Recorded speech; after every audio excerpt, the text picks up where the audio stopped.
ছাতনা মেজিয়া রাজ্য সড়কের মাতাবেল কজওয়ে এলাকার মানুষের কাছে এই কজওয়ে শুধু একটি যাতায়াতের রাস্তা নয়, এটাই শতাধিক গ্রামীণ মানুষের প্রধান যোগাযোগের ভরসা। কিন্তু অতিবৃষ্টি হলে সেই ভরসার কজওয়ে পরিণত হয় আতঙ্কে।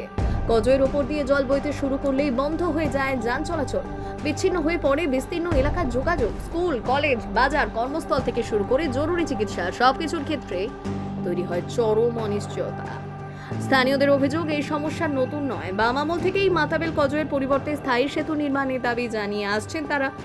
দুবার সরকার বদলেছে, সময় বদলেছে, বছর পেরিয়েছে একের পর এক, কিন্তু বদলায়নি মাতাবেল কজওয়ের পরিস্থিতি। প্রতি বছর বর্ষা আসে, প্রতি বছর জল বাড়ে, প্রতি বছর বন্ধ হয় যোগাযোগ, আর প্রতি বছরই নতুন করে প্রশ্ন ওঠে আর কতদিন।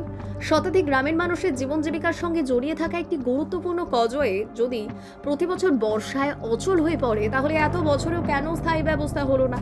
এটা কি শুধু বর্ষার জল, নাকি উন্নয়নের দাবিকে ভাসিয়ে নিয়ে যাওয়া সেই পুরনো অবহেলার ছবি? মাতাবেল কজওয়ের ওপর জল আজ শুধু যাতায়াত আটকে দেয়নি, প্রশাসনের কাছে ছুড়ে দিয়েছে একটাই প্রশ্ন: আর কত বছর অপেক্ষা করবে মানুষ? এবার কি সত্যি হবে স্থায়ী সমাধান? হ্যাঁ, তা অসুবিধা হচ্ছে প্রচুর। মানে আসা যাওয়া মানুষের। এটা কোন রাস্তা ছিল, মানে তালতলা যাওয়ার? এটা তোমার যে শালদড়া তোমার শালদড়া, এটা বাঁকুড়া যাওয়ার জন্য রাস্তা ছিল। তোমার এদের শুশুনা। মানে এটা শর্ট রাস্তা ছিল না? হ্যাঁ, শর্ট রাস্তা ছিল এটা।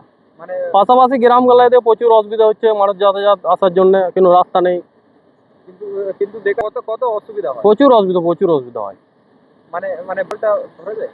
হ্যাঁ, আশেপাশে তোমার এদের আশেপাশে ভিতরে যে গ্রামে আছে, ওদের বাড়িতেও জল টল আর ভরে যায়।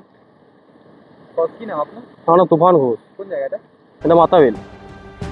Bureau report, Rangamati express.